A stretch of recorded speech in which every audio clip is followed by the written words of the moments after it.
Et puis, Pas de problème. 18 h, c'est parti. Eh bien, bonjour à tous. On devrait normalement être en direct. Je vais attendre 2, 3 secondes parce que j'en suis pas forcément sûr. Si, ça a l'air d'être bon.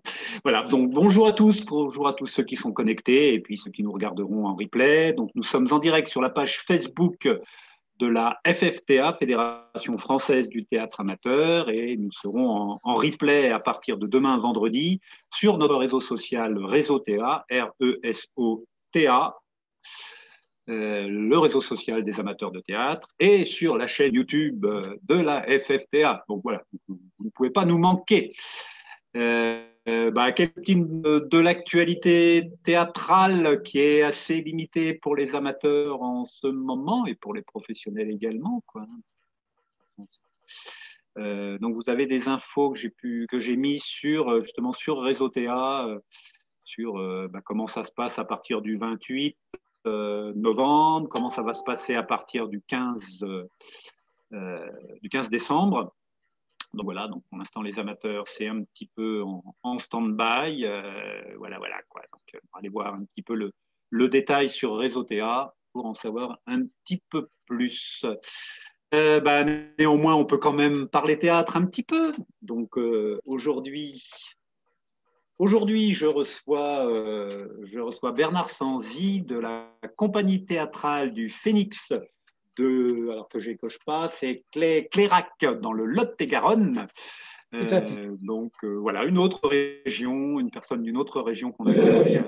Après beaucoup de Grenoblois, d'Isérois, des Parisiens, des gens de PACA, voilà, on change un petit peu de région pour en savoir un petit peu plus sur une autre personnalité de notre fédération.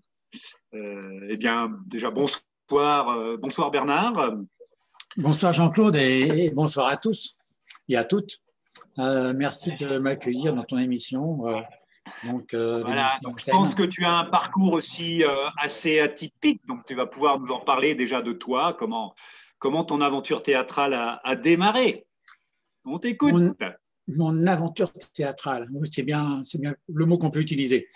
En fait, elle a démarré, il y a, comme certainement beaucoup de personnes au départ, par timidité. J'étais excessivement timide, j'avais tenté le rugby à 15, le hockey sur glace lorsque j'étais jeune, donc un peu moins de 18 ans. Bon, le sport collectif, ça allait très bien, mais lorsque je me retrouvais seul, j'étais un peu démuni, ne sachant pas quoi dire. Et bon, voilà, il fallait que je trouve une solution. Et puis, un jour, un copain, j'habitais Paris à l'époque, m'a dit pourquoi tu ne m'accompagnes pas dans la répétition de théâtre? Pourquoi pas? Enfin, tu sais, c'est pas trop mon truc. Étant bien écœuré, parce qu'à l'époque, je ne sais pas si pour certains l'ont vécu, on allait au théâtre lorsqu'on était à l'école et on allait voir des classiques dans un cinéma généralement, dans une scène assez petite et bon, vraiment pas terrible, ça donnait surtout pas envie de faire du théâtre ou d'aller voir du théâtre, des pièces de théâtre. Donc, j'y suis allé vraiment traînant des pieds. Et j'ai regardé au fond de la salle, bon, ces répétitions, première fois, pas emballé, deuxième fois, une troisième. Et puis, au bout d'un mois, c'est le prof de théâtre qui m'a interpellé, qui m'a dit c'est bien de venir comme ça assister aux répétitions de votre copain, mais bon, pourriez peut-être vous présenter, ce serait la moindre des choses. Et puis voilà, ça a entraîné le tout. Et c'est comme ça que j'ai mis pour la première fois le pied sur un plateau. C'était au Théâtre Mouffetard à Paris. Et puis j'y suis resté à peu près 3 4 ans.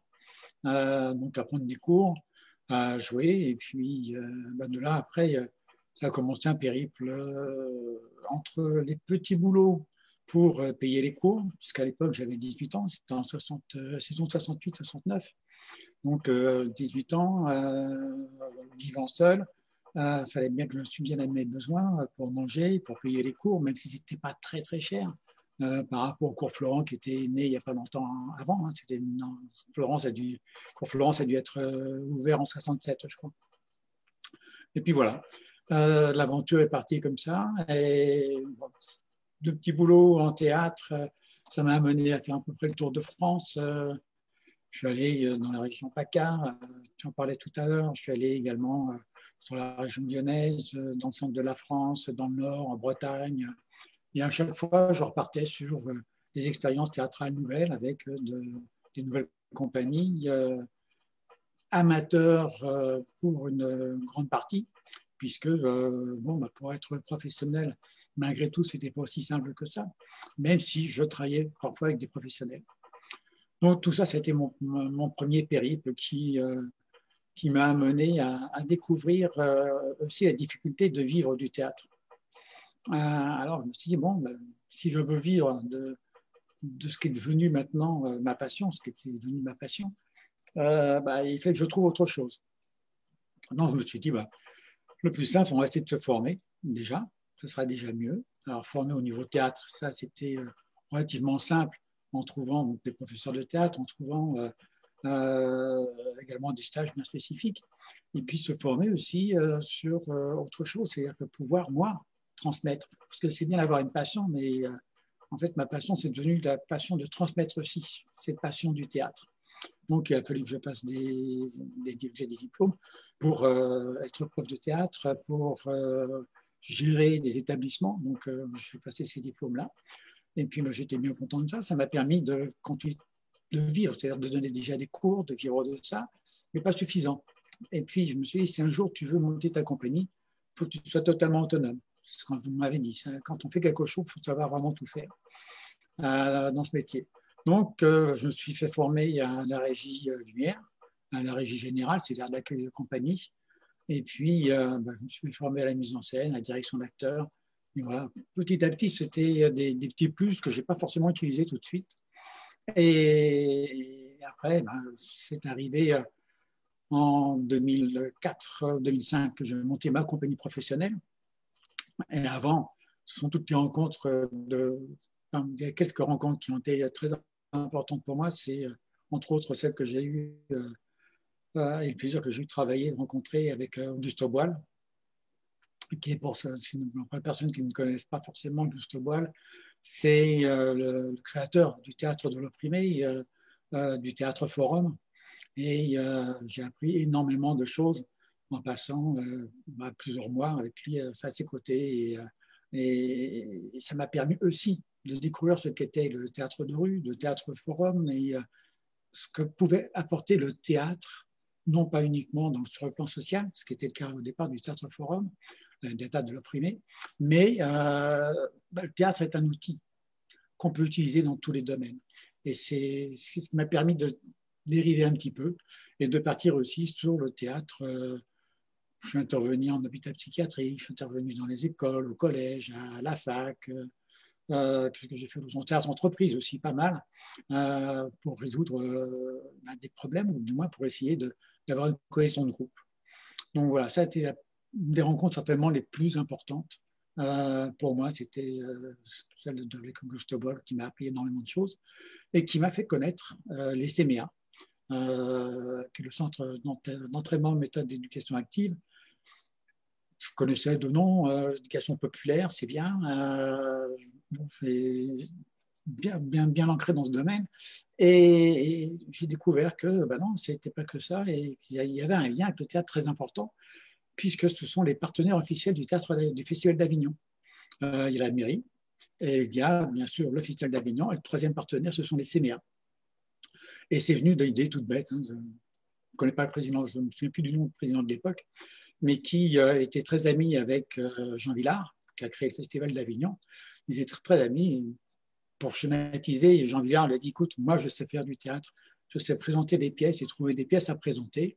Toi, tu sais accueillir des publics monde et tu sais former un public pour pouvoir venir au théâtre. Et c'est comme ça que les CMEA sont, depuis le début du Festival d'Avignon, présents chaque année pour accueillir des spectateurs, pour faire des parcours, pour comprendre ce qu'est une pièce.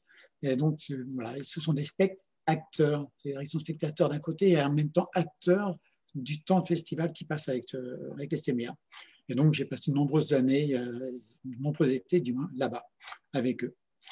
Donc, voilà, c'est mon cursus global jusqu'à 2005, lorsque j'ai monté la compagnie professionnelle. Un petit peu, voilà, en essayant de résumer, parce qu'entre-temps… Et là, tu étais dans quelle région à ce moment-là? À ce moment-là, j'étais surtout sur la région parisienne, et après, j'étais en Bourgogne. Donc, où il y avait également les CMA qui étaient là. En fait, j'ai suivi à Lyon aussi, j'ai suivi à Marseille, enfin, à Montpellier aussi, qui est ma dernière destination, enfin, avant celle-ci dans le Lot-et-Garonne. Et donc, voilà.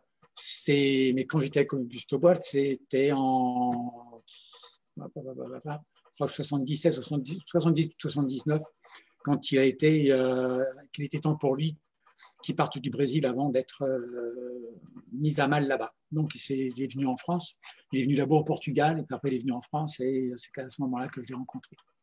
Donc, j'étais sur la région parisienne, et voilà, là aussi, j'ai pu à peu près la même période où j'ai pu rencontrer Robert Hossein, mais brièvement, voilà, sur un stage comme ça que j'ai fait avec lui, c'était bien. C'était un très beau monsieur, une très belle personne. Voilà. Pour l'historique, je dirais, de ce qu'est le théâtre pour moi, de moi, ce que représente cette passion du théâtre et après la transmission de cette passion. Un petit peu. Faut pas, il me semble. Après, pourquoi je suis passé sur la compagnie, de créer ma propre compagnie, parce que je suis arrivé à Montpellier dans tout début des années 2000. Et puis, j'ai eu contact avec le Théâtre des 13 qui est une scène nationale de Montpellier. J'ai rencontré Jean-Claude Fall à l'époque. Donc, j'ai travaillé un petit peu avec lui. J'ai affiné vraiment ce qu'était la régie lumière et la régie générale. Donc, c'était bien. J'étais assistant et ça me permettait de voir quand même avec du beau matériel. C'était que du traditionnel à l'époque. Hein. C'était pas, il n'y avait pas les LED, d'ailleurs, pas les parallèles ni quoi que ce soit. Mais ça m'a permis vraiment d'être dans cette sphère, de vivre ça. Et puis, de rencontre en rencontre, un jour, il y a il s'appelle Marc Bellet. Je l'avais rencontré, je l'avais vu jouer, ouais, c'est sympa, ça me plaisait bien. Et puis, il me propose de jouer dans une de ses pièces, Les gens illustres. Oui, pourquoi pas. Mais c'est la première fois de ma vie où je n'ai connu tout le texte de la pièce que pour faire le premier filage. Une journée avant, j'ai eu le dernier fragment du texte. Et quand je vois, je lui demandais, enfin, on lui demandait, je n'étais pas le seul, non, le texte, vous ne devez pas le savoir avant, vous allez le savoir là, maintenant. C'est vrai, c'est ma conception de, oui, d'accord, mais comment créer le personnage? Ne créez pas de personnage, soyez vous-même. Oui, d'accord, enfin, malgré tout. Et on est allé jusqu'au bout, on prend l'engagement, on tient, on va jusqu'au bout. Hein. Et alors, il m'a appris certaines choses, mais cela dit, il m'a surtout incité à dire, OK, maintenant, je vais monter ma propre pièce, ma propre compagnie, parce qu'en plus, lui avait l'habitude de se dire, de toute façon, moi, vous ne pouvez pas me comprendre, je suis un génie. Moi, je veux bien.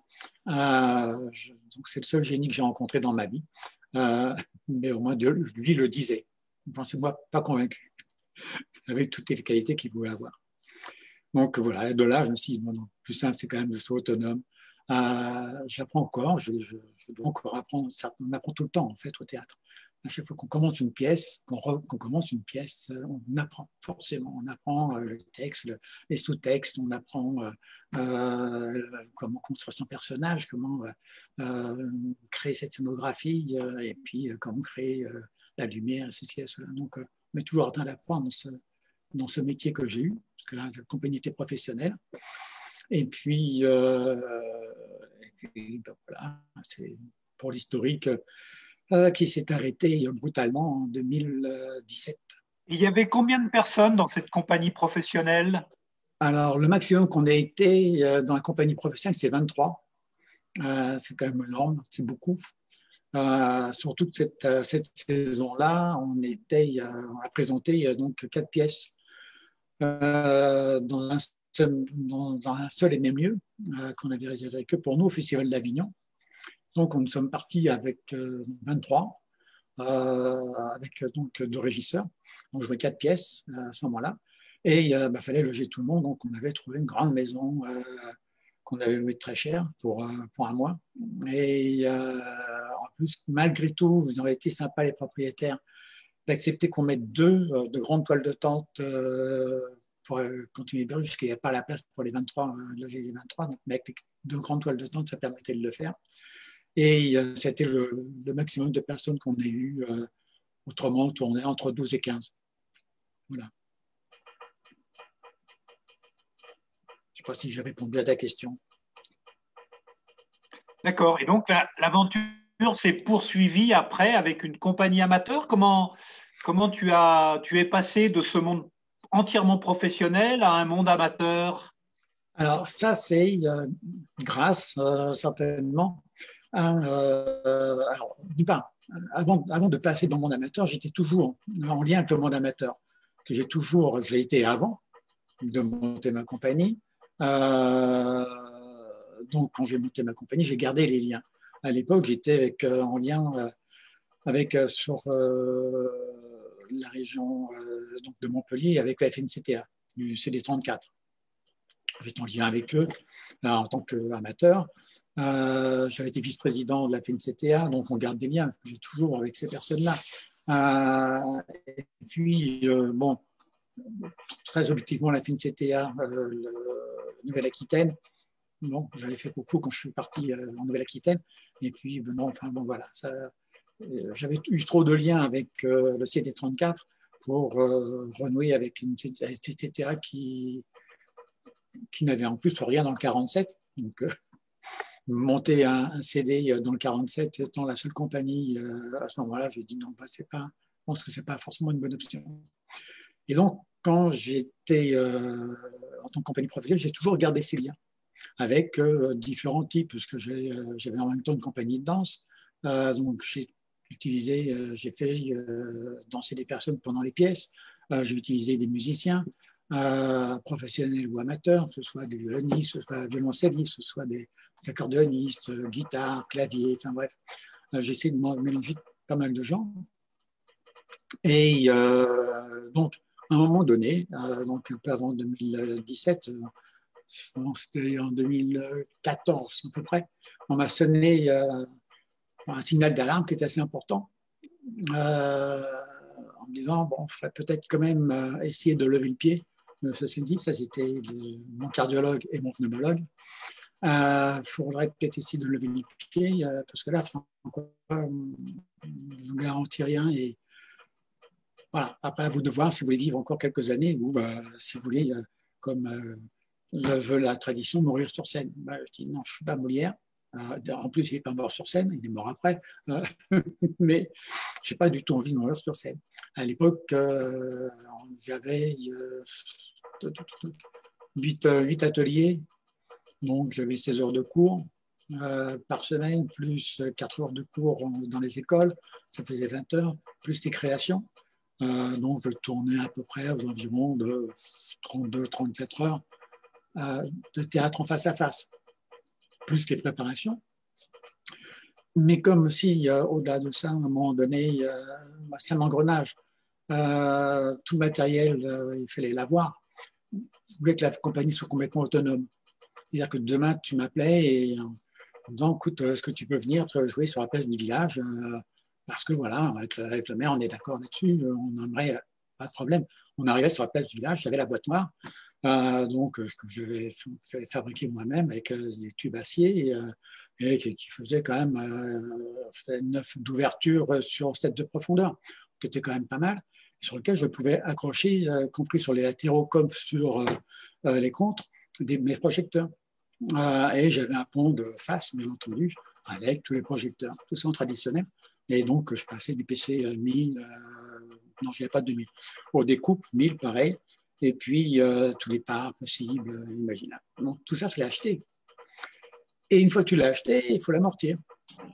Et pour l'amortir, donc, je faisais pas mal de prestations en régie lumière pour des compagnies de théâtre, donc amateurs, professionnels, et également pour des groupes. Donc, puisque j'avais quand même une console son qui était très belle, donc voilà, qui était numérique, et ça me permettait quand même de faire des prestations. Voilà un petit peu. Et donc après, quand les médecins m'ont dit ça, on va lever le pied, On va commencer à descendre un petit peu la barre et puis tranquillement, j'ai laissé, j'ai vendu du matériel, j'ai stoppé certains ateliers et puis on est passé en compagnie amateur en me disant ma licence, de toute façon, la licence n'appartient pas à la compagnie, elle appartient à la personne, elle est un titre personnel, donc elle m'appartenait la licence. Je dis je la garde pour l'instant, on verra bien, ça ne me coûte rien la licence, mais je ne joue plus dans le cadre des professionnels, mais j'ai autant de plaisir à le faire dans les amateurs parce qu'il y a de très très belles choses également dans les compagnies amateurs qui valent, voire dépassent certaines compagnies professionnelles. Voilà, la passation s'est faite uniquement dans un premier temps à cause de la santé et dans un deuxième temps en 2017, là c'était le coup près, où là les deux mêmes professeurs m'ont dit, M. Senzi, vous arrêtez tout, c'était en février 2017, vous arrêtez tout, ou sont quoi, c'est même pas la peine, on se reverra plus. Et j'avais ma femme qui était à côté de moi en plus pour ces rendez-vous. Et donc j'ai mis de février à juin pour trouver des personnes qui puissent reprendre mes ateliers. Donc on a fait la fin de saison normale, on a fait des représentations normales sur les 8 ateliers et j'ai trouvé j'ai des copains et des copines qui étaient dans ce monde-là et qui ont repris tous mes ateliers et qui continuent. Il n'y a qu'un seul atelier adulte que j'avais depuis au moins 6 ans. Et là, je leur ai dit non, ça fait 6 ans qu'on est ensemble, vous êtes capable de monter votre propre compagnie. Et c'est ce qu'ils ont fait. Je crois que ça s'appelle l'Œil en Coin, la compagnie de l'Œil en Coin. Donc sur la région de Montpellier, et ils jouent, ils sont tous contents. Voilà. Voilà comment je suis passé d'un stade à un autre. Et là, pendant 2 ans, je n'ai rien fait. Je n'ai repris que la saison 2019-2020. Saison merveilleuse au demeurant. Puisqu'on a eu le Covid en 2020, qu'on a eu ceci, qu'on a eu cela. Enfin, bref, voilà. Donc, mais malgré tout, on continue. Et donc, oui, donc là, c'est là que vraiment les projets pour la compagnie théâtrale du Phénix ont tenté de démarrer, quoi, hein, avec cette compagnie-là. Donc, vous avez pu Oui, quand même jouer, vous préparer, jouer un petit peu ou pas? alors, sur la saison dernière, on était bien partis. Donc, Ouais. bon, c'était la pièce était d'une rive à l'autre, on était assez bien partis. Et puis, retour des vacances de février, je fais première reprise d'atelier et boum, voilà, confinement terminé au mois de mars, il me semble que c'était Bon, qu'est-ce qu'on fait? On avait déjà, malgré tout, comme c'était beaucoup de locaux, on avait déjà 3 dates de prévues, ce qui était quand même bien.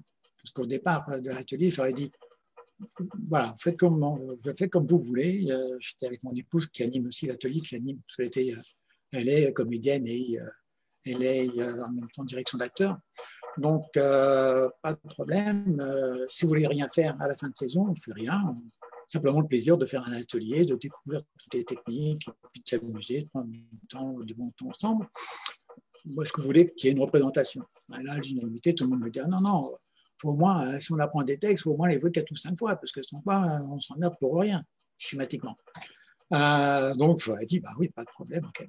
Donc, il y avait déjà 3 dates de prévues. Et puis, boum. Et là, on a fait des répétitions, mais pas avec tout le monde, difficile de faire des répétitions visio, répétitions ou visioconférences. Même avec Zoom, si on arrive à faire que 6 ou 7 personnes, c'est pas tout à fait ça, quoi.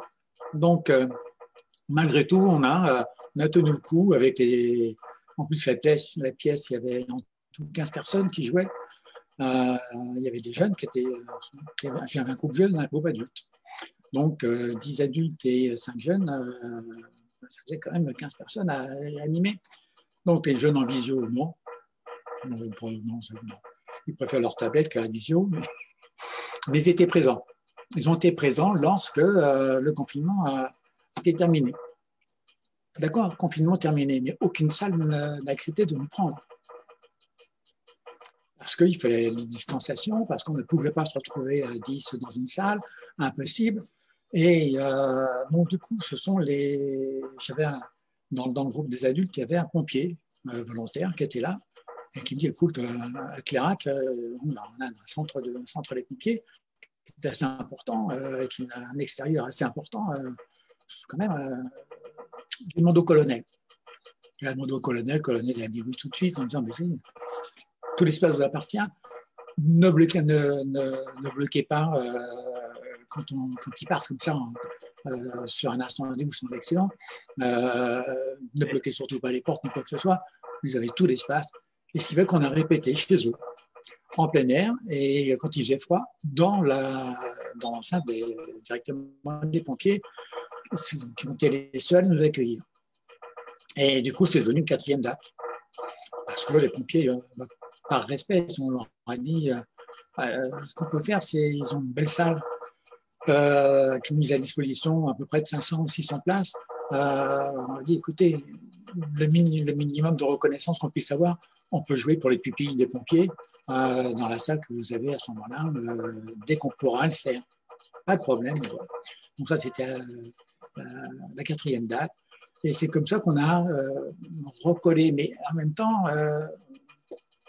on voyait bien que les dates, ça n'arrivait pas. Quoi. Quand je regardais les copains et copines, ils avaient du mal. Donc, on s'est dit, il va falloir trouver autre chose. Et cette autre chose, ça a été de dire, moi, j'ai fait du cinéma un peu comme tout le monde, dans ce métier-là, pour gagner un peu d'argent, en faisant figuration, en faisant des silhouettes, des petits rôles, ceci et cela. Bon, j'ai été perchman, clapman, j'ai fait tous ces petits trucs comme ça pour gagner quelques euros. Si on faisait un film de ça. Et donc, un ami avait son fils qui avait 2 appareils photo, Nikon, Canon, du moins. Donc, un appareil photo professionnel. Et donc, on a acheté un micro bien spécifique aussi. Et puis, on s'est mis à tourner le film. Mais là aussi, on ne pouvait pas en salle, bien entendu. Donc, on l'a tourné en partie chez les pompiers, dans cette fameuse caserne, et en partie, toute la partie verdure s'est passée directement chez nous, au lieu du Tabor. On a un grand terrain de 5 000 m², donc ça a permis d'accueillir tout le monde. Et voilà, et fin juin, le film était fini, on a tout fini, on l'a présenté après. Là aussi, maximum de jauge, 80 personnes pour présenter le film, c'était pas terrible. Mais bon, ils se sont fait plaisir. Et moi qui n'ai jamais été derrière une caméra, ça m'a permis de toucher un petit peu à ça. Et, en gardant quand même une approche qui était proche de celle du théâtre, parce que je n'ai voulu travailler qu'en plan séquence. C'est-à-dire, on commence un plan, on le termine. On ne fait pas de coupe entre-temps pour faire de montage. Donc, on essaie d'être au moins comme le théâtre. C'est-à-dire, quand on commence à jouer la scène, cette scène-là, parce que c'était une question de scénette, cette scène-là, on la joue jusqu'au bout. Et s'il faut le répéter, on la répète, c'est pas grave. Il y a des scènes on a dû faire 12 prises, je crois, 12 ou 13 prises au maximum, mais c'est pas grave, je m'en fous. Je m'en fous de faire. On fait des plans séquences comme si vous étiez sur un plateau. Si ce n'est que sur le plateau, on ne peut pas dire excusez-moi, je retourne en coulisses voir mon texte parce que j'ai oublié un truc. Voilà. Donc, c'est ce qu'on a fait. On a terminé la saison comme ça. Et la reprise a été plus délicate que je le pensais, avec le Covid en septembre. Puisque, en plus, je suis bien placé avec ce Covid. Je suis une personne à très haut risque, avec mes problèmes cardiaques et pulmonaires. Donc, je fais quand même très attention à toutes ces choses-là. Je suis à peu près sous l'oxygène 3 heures par jour, voire 4 heures si je fais quelques efforts. Donc, quelqu'un qui est très attentif aux gestes barrières, qui était très bisous, c'est fini, je ne fais plus de bisous du tout. Enfin bref. Et en septembre, quand on recommence, oui, parce qu'on avait fait quand même aussi en août, au mois d'août, à Tonas, une petite ville d'à côté, on nous avait proposé de présenter les scénettes, certaines scénettes en théâtre de rue. Ils n'avaient jamais fait de théâtre de rue, moi j'en avais fait beaucoup, entre autres avec Auguste Boal et puis après avec d'autres compagnies. J'aime beaucoup le théâtre de rue, c'est superbe. C'est quelque chose qui se passe Tu n'as pas le quatrième mur, tu n'as rien là. Tu es direct avec le public et il te voit et tu le vois dans les yeux, quoi. Donc là, tu ne peux pas faire. Il n'y a pas de semblant, il n'y a pas d'accroche supplémentaire avec la lumière, il n'y a rien. On est à poil, pour prendre un terme qui ne peut pas parfaitement correspondre pour moi. Et du coup, on a joué ces scénettes-là. On a quand même joué 10 scénettes en théâtre de rue, 2 fois. Et pour eux, c'était merveilleux, c'était une découverte, quoi. Et moi, relativement optimiste de nature, je me disais, en septembre, ça va redémarrer sans problème, quoi. Parce qu'on avait les dates, les fameuses 4 dates. Les 2 fois, on a joué en théâtre de rue et le film, c'était pas des dates, c'était en plus, quoi. C'était un petit plus. Mais les 4 dates, c'était à la rentrée. Et quand j'ai fait la réunion de premier atelier de septembre, en disant, bon, voilà, il y a les 4 dates, on reste sur cette pièce qu'on a mis en place jusqu'à la fin de l'année, et puis après, on commencera une autre pièce. Et puis là, ben non, ouais, mais avec le Covid, on ne va pas pouvoir, et puis ceci, et puis cela. Et puis, alors j'ai mon caractère qui est parfois peut-être un petit peu dur, dans le sens où quand on prend l'engagement, moi j'aime bien qu'on le tienne. On avait pris un engagement avec le Téléthon, donc là c'était la 5e date, avec les pompiers, qui était important. C'est 2 engagements qui étaient les plus importants, parce que c'était même pas pour nous, même pas pour se faire de l'argent, mais pour voilà, pouvoir donner quelque chose. Et puis il y avait 3 autres dates aussi, malgré tout, on avait pris un engagement vis-à-vis des communes, et ils avaient mis les salles qu'ils nous accordaient, quoi. Et là, non, c'est pas grave, on a déjà fait du théâtre de rue, on a fait un film, c'est super et tout, c'est plus qu'on en attendait. Oui, d'accord, mais désolé, il y a quand même un engagement à tenir. Ouais, mais regarde, si on commence une nouvelle pièce, on pourrait. D'accord, ok. Compte tenu que j'avais un mur devant moi, enfin, il y a une personne qui a commencé, qui s'est rebondie sur une 2e, après sur une 3e, sur une 4e, un système de boucle de neige comme ça qui peut se produire parfois dans un groupe. Je dis, ok, c'est pas la peine de continuer ce soir. Je vous ferai un point par mail. Et j'ai fait un point par mail en précisant que c'est bien, j'étais très heureux de passer une saison avec eux et que, compte tenu de ce manque de rigueur et surtout de respect des engagements pris, je remontais autre chose, mais sans eux. Et donc, on est reparti avec 2 adultes qui, eux, avaient fait beaucoup de choses, qui faisaient partie de ce groupe. Et puis les jeunes, qui, eux, n'ont pas bougé, au contraire, ils sont restés là, ouais, on continue et tout. Ouais. Donc voilà, l'approche très bien, et puis un groupe peut se déliter très rapidement, surtout dans des périodes comme ça, quoi, enfin, celles que l'on vit en ce moment. Donc voilà, on a repris. Alors moi, j'ai la possibilité avec ma licence quand même de me déplacer. Je suis considéré toujours, avec la licence, si on m'arrête, je suis considéré toujours comme un professionnel, même si je ne me fais pas payer. Mais ça, ils ne sont pas censés le savoir. Puis, ils n'ont pas à me demander, puis s'ils me demandaient, de toute façon, je ferais une réponse. La France entière est au courant, là, maintenant. Oui, mais tout à fait. Mais c'est bien. Non, donc on a pu répéter malgré tout avec ce couple d'amis. Enfin, ce sont maintenant des amis, et qui était là la saison dernière, une pièce, donc, Parlez-moi d'amour. Donc, c'est une comédie un petit peu grinçante sur le couple que j'adore, qui adore le texte, avec des rebonds, avec des. Voilà, c'est. Je me suis dit, on va essayer de monter ça pour se détendre un petit peu l'atmosphère. Donc, voilà. Et donc, on continue. Alors, on la fait en visio avec eux, et puis on le fait de temps en temps. Donc, soit chez eux, soit chez nous, en extérieur, bien couvert, et puis ça va. Voilà un petit peu les projections que l'on peut faire. Et on reprend, si, le 16 décembre. Les ateliers reprennent le 16 décembre, puisque j'ai téléphoné à la préfecture, et à partir du 15 décembre, on peut reprendre les cours de théâtre en intérieur. Voilà, un petit peu. Pour adultes. Enfants et adultes. Jeunes et adultes. Enfin, enfants, ils ont 15, Enfants et adultes, 14-15 ans. Donc, eux, la pièce n'est pas encore choisie. Je leur ai proposé 4 pièces que j'ai envoyées par mail. Donc, le 16, ce sera juste avant les vacances de Noël. Ce sera surtout la lecture des pièces, qui fassent le choix des pièces, après les personnages une réadaptation un petit peu de la pièce pour eux, certainement. Et puis, à la rentrée, j'espère que la rentrée sera favorable, qu'on pourra enfin faire quelque chose. Voilà. Globalement, nous, on n'a pas à se plaindre quand même. Bien. Beau. Comment?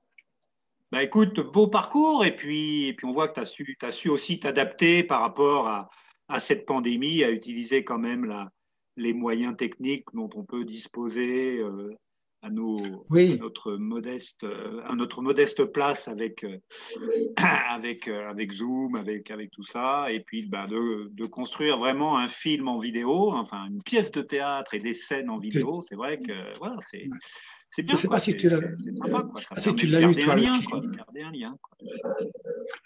Tu l'as eu en entier, le film, ou pas? Je ne sais plus. Ou que le teaser. Non, non, j'ai pas vu, non, non, j'ai pas vu, moi. Il faut que je le J'ai mette à vu ce des moment-là. extraits, Faut que je le mais mette à j'ai ce pas moment-là sur. il est sur. Bah, faudra que tu nous donnes le lien. Faudra que tu nous donnes le lien. Voilà, il faut que je le mette et que je te donne le lien à ce moment-là pour le voir en entier parce qu'il dure quand même 1h40, je crois, à peu près. Donc, bon, voilà. C'est pas un film de professionnel. C'est fait par des personnes qui avaient vraiment envie de faire quelque chose. Et c'est vrai que cette expérience a été assez merveilleuse avec eux, même si la rentrée n'a pas été celle que j'espérais. Mais c'est pas grave. On a toujours possibilité de rebondir même sur des déconvenus. Et oui, donc ouais, rebondir sur des changements comme ça, bon voilà, essayer de démarrer une Oui. nouvelle aventure, puis être bloqué par des consignes sanitaires et quand même réussir à faire des choses, ben voilà, c'est la passion aussi, hein, tout ça. Oui, non, c'est vraiment une passion.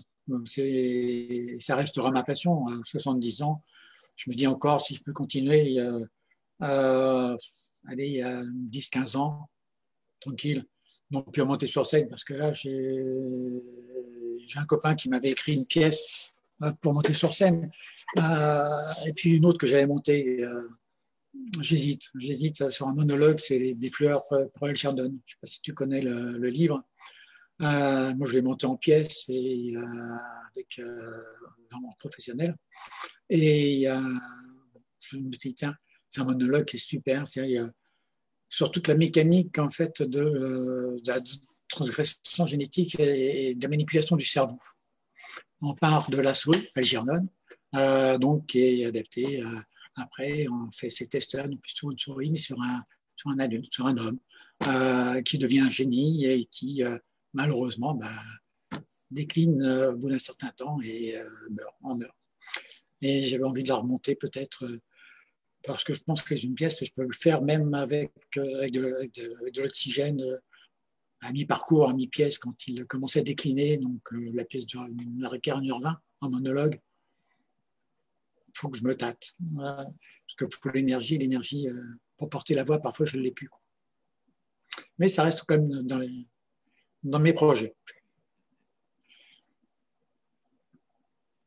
Bah, écoute, Voilà. beaucoup de projets encore, c'est vrai que Oui, c'est assez. Voilà. mais je crois que non, Très, enfin, très intéressant. Moi, je le dis à chaque fois, mais voilà, ce qu'on apprend des gens, c'est très, très varié, quoi. Ton parcours ouais. aussi, passer du professionnel et finalement arriver en amateur, ben, plus sur le tard et puis lié à des problèmes de santé, ben voilà, on arrive à rebondir et on arrive à se faire plaisir encore. Je Voilà, crois que quoi. c'est ça l'important.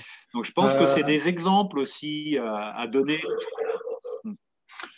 oui, alors ce sont également des exemples que j'ai pu moi voir dans la vie. Entre autres à travers Didier, celui qui a joué Algernon et qui est mort après malheureusement, qui faisait partie de la compagnie. Voilà, il y a des choses. Comme quand il le jouait, malheureusement il n'a pas pu le jouer souvent, il a dû jouer 20, 25 ou 30 fois, pas plus, puis après il a eu des gros problèmes. Mais là, il y a plein d'exemples comme ça autour de nous où on peut voir comme on peut rebondir. Je crois qu'on peut vraiment rebondir à partir du moment où on a toujours un projet, un objectif, même si c'est aussi minime soit-il. Si c'est le projet d'aller marcher pendant 1 heure sur le bord du Lot, bah oui, c'est un projet. Voilà. Il n'y a pas que des grands projets pour refaire le monde, mais il y en a plein de petits, et c'est ce qui nous guide et c'est ce qui nous permet d'avoir cette pêche, ce désir de. Voilà. Et puis tu vois des spectateurs réellement, quand tu ressens les spectateurs. Bien, écoute, Bernard, merci de nous avoir fait partager tout ça. Merci à toi de m'avoir invité. Ça me donne l'occasion de dire que dans 2 semaines, je ferai un spécial Avignon. En fait, je serai à Avignon. Et puis, Oui. alors, c'est pas la période du festival, Non, du malheureusement. off. Est-ce qu'il aura lieu en 2021? On verra bien. Mais voilà, je déambulerai dans Avignon. On est un certain nombre à se retrouver là-bas parce que il y a peut-être des projets de faire du théâtre amateur dans une nouvelle salle à Avignon. Bon, pour l'instant, j'en dis pas plus que ça, mais bon, voilà, on va avec certains membres du CA de la FFTA à Avignon pour voir un petit peu tout ça. Et puis, ça sera l'occasion, donc ça sera le jeudi 17, de déambuler dans Avignon et puis de parler du festival parce qu'on connaît. D'accord. Tu le remettras quelque part? En tant que spectateur et aussi en tant que comédien, parce que j'y ai joué aussi. Donc voilà, donc on pourra en parler et puis on montrera les lieux emblématiques du festival. Tu sais qu'il y a quand même, chaque année, des compagnies amateurs qui jouent à Avignon. Hein. Oui, bien sûr. J'ai un copain qui, ce qu'il fait, c'est donc c'est ce qu'on fera découvrir aussi, quoi. On fera découvrir tout ça. Ah ouais. Il y a plein de choses à découvrir. Ok. Donc, écoute, merci. On va aussi remercier nos spectateurs qui sont. Tout à fait. Remercier et dire au revoir à nos spectateurs, bien entendu. D'écouter, nous regarder. Donc voilà, donc une belle expérience. Et puis, on vous donne rendez-vous pour nous revoir sur Facebook, sur YouTube et sur Réseau TA. Et puis, la semaine prochaine, c'est une personne iséroise. Donc, à nouveau on repart dans les montagnes. Quelqu'un de l'Isère. C'est vrai que la grosse majorité des troupes de la FFTA et de la région Auvergne-Rhône-Alpes. Donc, on en voit souvent. C'est normal. Souvent des invités de grenoblois ou des environs de Grenoble. Voilà. Donc, mais tout le monde est le bienvenu pour participer à cette émission. Puis on verra, est-ce qu'on fera quelque chose le 24 et le 31, peut-être un petit rendez-vous comme ça, un petit rendez-vous clin d'œil. On verra. Pourquoi pas? Si on fait un petit direct juste avant d'aller réveillonner. Quoi. Donc voilà. Oui, absolument. Eh bien, merci Bernard, merci à tous. Donc je vais couper le direct Facebook et puis on peut rester encore tous les deux à papoter encore un petit peu. Si tu veux, Bernard, je coupe juste on envoie à tout le monde. Le lien vers